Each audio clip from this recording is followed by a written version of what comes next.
Agora eu peço sua atenção, porque vamos falar de assuntos extremamente importantes para você que está em casa. É notícia triste, é notícia revoltante, mas a gente não tem como fugir desse tema. Precisamos estar atentos e abrir os olhos dos familiares das crianças que estão sendo abusadas. Mostramos aqui no Cidade Alerta o relato de uma mãe que ouviu das filhas detalhes de abuso sexual cometido pelo marido da avó. As vítimas são duas crianças, de 3 e 6 anos de idade. O crime veio a público na semana passada e ocorreu no bairro Santa Maria. Se você acompanha aqui o Cidade Alerta, você viu que no dia que eu mostrei essa reportagem, eu disse que minutos antes de começar o Cidade Alerta, eu ouvi o áudio dessas crianças. E o começo todo do programa, eu estava com a voz embargada, errei algumas palavras aqui, porque o áudio é realmente devastador. E na ocasião eu disse a vocês que, em respeito, é claro, à família, às crianças, para preservar, né, essas crianças, a gente não vai colocar nenhum trecho desse áudio. Mas garanto para vocês que contam detalhes absurdos de um homem que usa de forma lúdica, usa o lúdico para falar das partes íntimas, para atrair essas crianças. A avó, que é casada com o acusado, tem a guarda das crianças. E ela deu uma entrevista para a repórter Selma Souza, dizendo que ele só saiu de casa por causa das ameaças da população. E aí essa atitude liga um sinal de alerta na família, que quer a guarda das crianças. Porque essa avó chega a dizer que só vai acreditar no abuso depois do resultado do exame de corpo de delito do IML. Com exclusividade, eu peço a sua atenção, você acompanha agora o depoimento da mãe dessas crianças, do tio e da avó. Preste atenção, a reportagem é de Selma Souza. Põe na cena. Uma infância destruída por quem deveria zelar pela segurança e integridade física. O relato das duas crianças, uma de 3 e outra de 6 anos, conta em detalhes um suposto estupro cometido pelo avô de criação.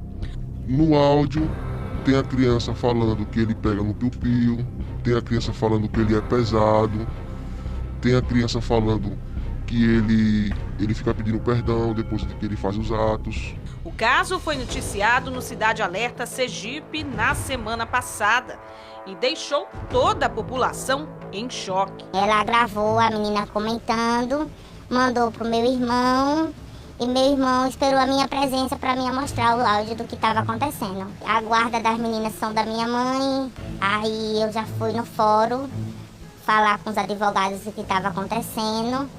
E assim, se isso não for esclarecido, não tiver prova, eu posso perder as crianças, pode voltar para casa dela. Uma avó que tem seu neto saber de uma coisa dessa e não querer ir na delegacia, se esclarecer e me mostrar o culpado é porque ela é cúmplice. E eu quero justiça, porque ela não vai ser mais uma diante de tudo que está acontecendo. As meninas estavam sob a guarda da avó materna.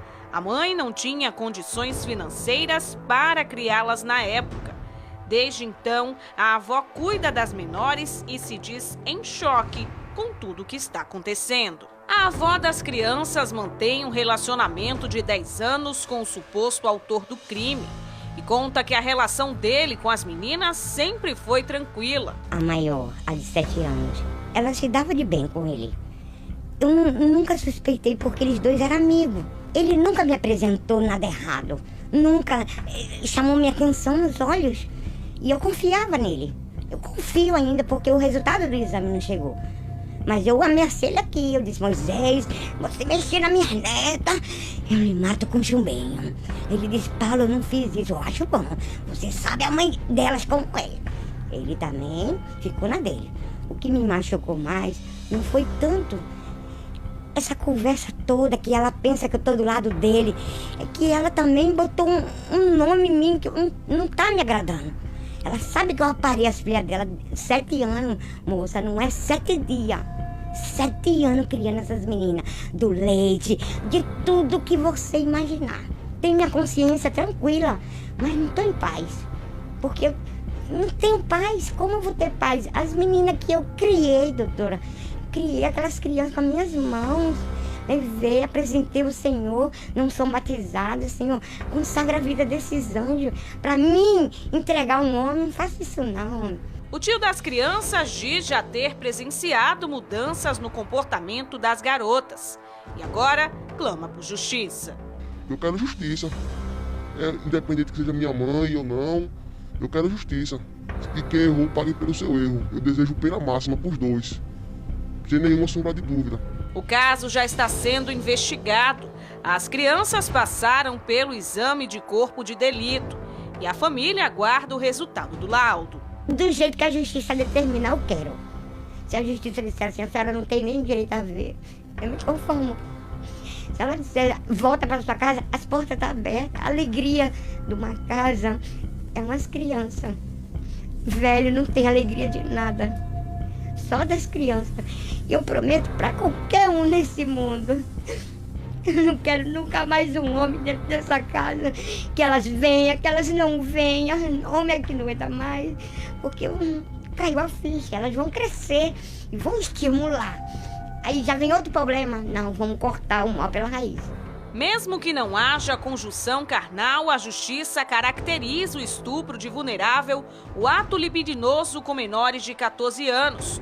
Ou com alguém que, por enfermidade, substância química ou deficiência mental, não tiver o necessário discernimento para a prática do ato.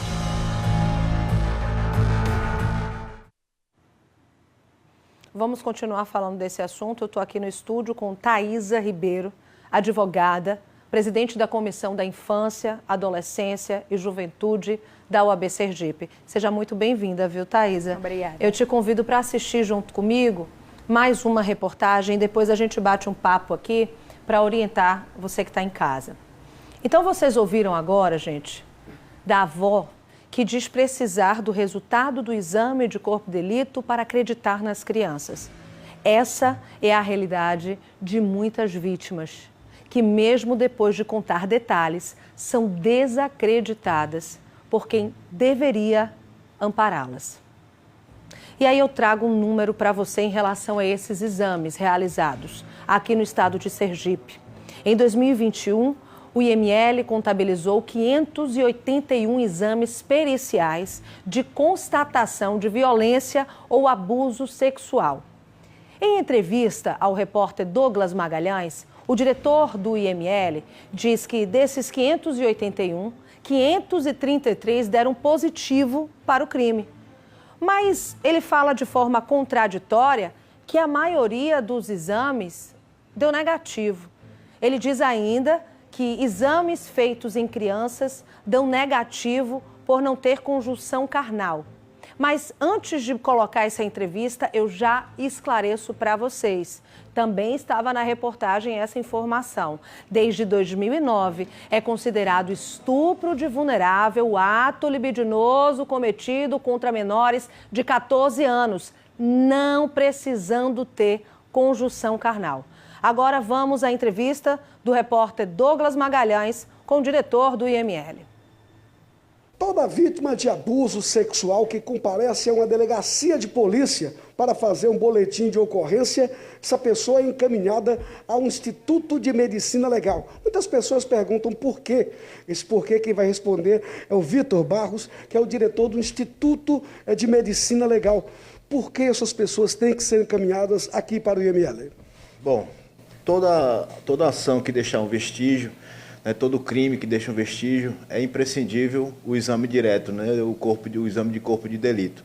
No caso das suspeitas de abuso sexual, nós realizamos aqui no Instituto Médico Legal um exame pericial para constatar se há indícios ou não de abuso sexual na vítima. Então a vítima comparece ao nosso instituto após ter comparecido à delegacia, prestado o boletim de ocorrência, o delegado vai encaminhá-la para cá com uma guia de exame, onde ele vai relatar o fato, a suspeita que ele tem e nós vamos fazer o exame e tentar compatibilizar a suspeita do delegado com o que é achado no exame. O inquérito policial depende deste laudo daqui do IML? Sim. A prova técnica, né, a elaboração do laudo pericial, ela vai ser crucial, né, tanto na condenação, né, do indivíduo quanto na sua absolvição.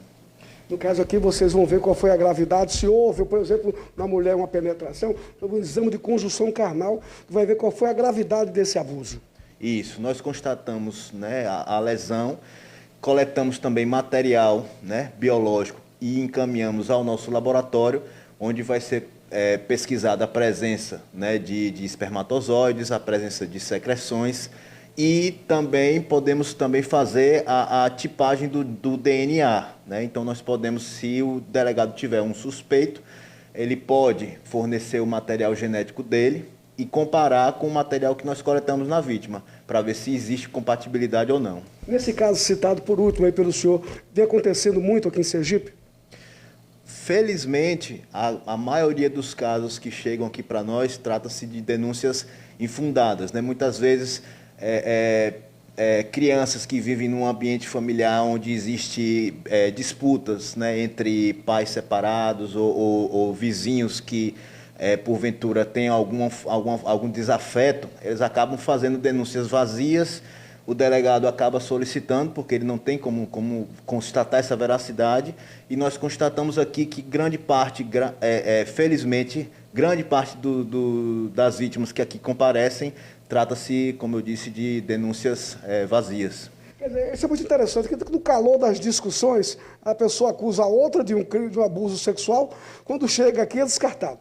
Isso, um fato muito comum, muito corriqueiro aqui no nosso instituto, crianças que convivem com pais separados judicialmente e um dos dois tenta a guarda, né? Tenta pegar a guarda da criança, então acaba acusando o padrasto ou madrasta de algum tipo de abuso, e a gente aqui constata muitas vezes que não existe indício de abuso. No ano de 2021, apesar da pandemia, nós realizamos 536 exames de constatação de conjunção carnal. Muito obrigado. Obrigado, e o Instituto Médico Legal está sempre à disposição. Aí, o diretor do Instituto de Medicina Legal esclarecendo sobre essa questão dos exames em pessoas que vão até uma delegacia e lá se queixam de abuso sexual. Tudo vem para cá. Aqui é que vai dizer se foi ou não. Se não quer que a notícia seja divulgada, não deixe que o fato aconteça. Douglas Magalhães, aqui do Instituto de Medicina Legal, para o Tolerância Zero. Eu quero fazer uma reflexão aqui com vocês muito importante. Existe mulher que agride homem? Existe. Existe mulher que mata homem? Existe. Existe gente que faz denúncia infundada de estupro? Existe. Mas essas são as exceções. E quando a gente coloca a exceção, a impressão que dá é distorcida da realidade. Porque ele diz que são 533 casos positivos dos exames. E no total foram feitos 581 exames. Então a maioria deu positivo. São denúncias com fundamento. Como dizer que a maioria das denúncias são infundadas e são vazias? Assunto aqui para Thaísa Ribeiro, advogada, presidente da Comissão da Infância, Adolescência e Juventude da OAB Sergipe.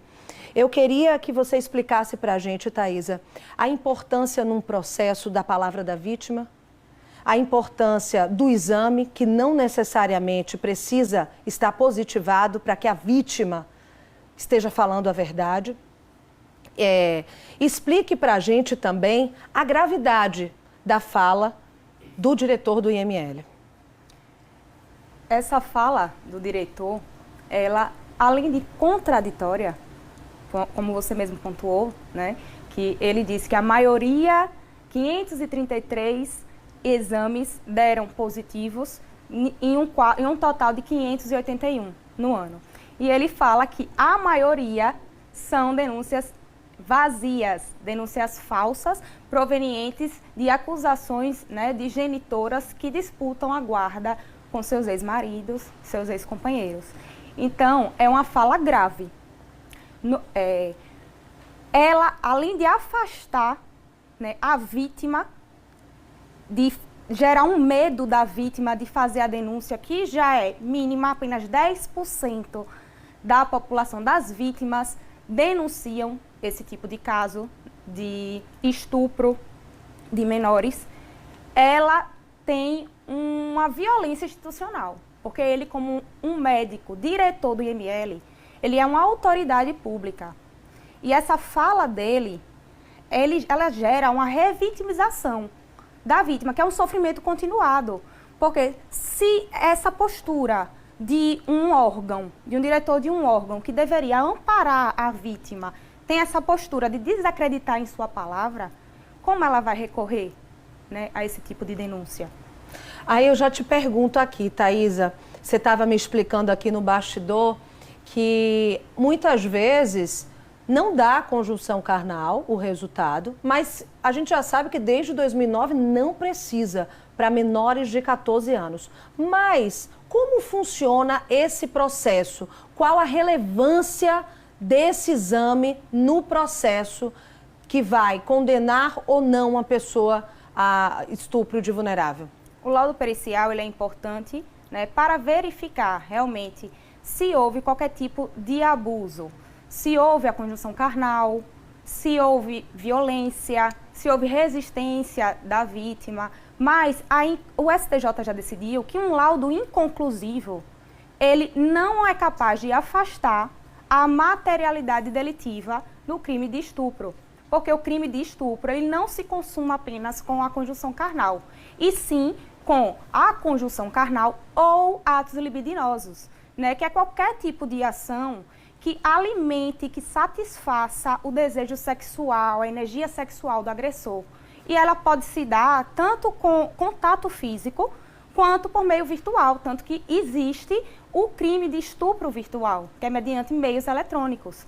Então, o abuso, ele se dá com contato, que é com um toque, uma carícia íntima nas suas partes íntimas, né? Um abraço, botar no colo, né?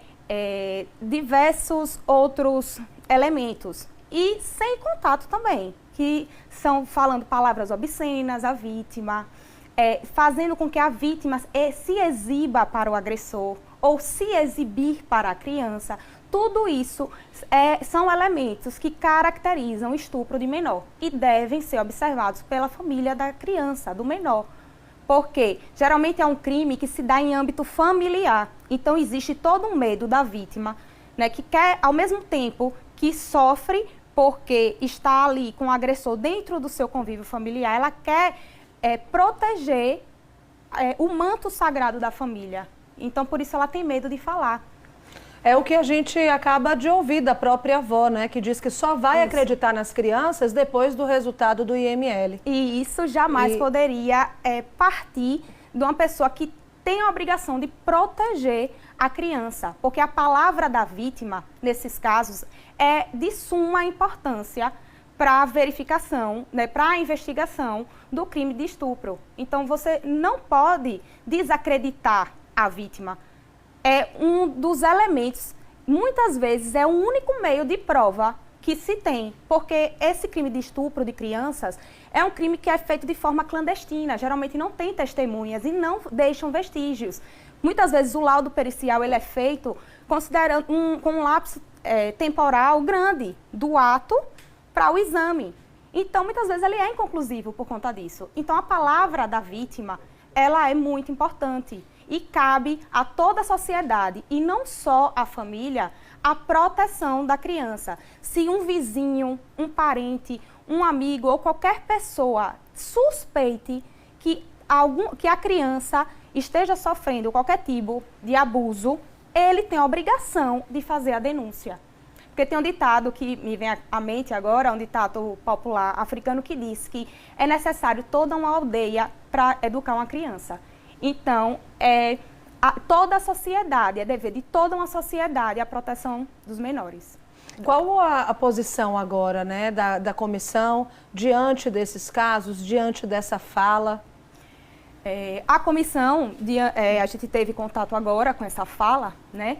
A gente vai estudar minuciosamente a alegação do médico e a gente vai, né, a OAB vai entrar em contato com o órgão institucional, com o IML, ao qual ele é o diretor, e com o CRM, né, o Conselho Regional de Medicina, para que seja investigado, averiguado esse tipo de declaração que ele fez, para que o médico se retrate. E caso não haja um tipo de esclarecimento, né, do diretor em relação a essas declarações graves que ele faz, que desencoraja a denúncia da vítima, a OAB pode representar junto ao Ministério Público, que é um órgão, né, responsável por investigar qualquer infração relacionada aos direitos da criança e do adolescente.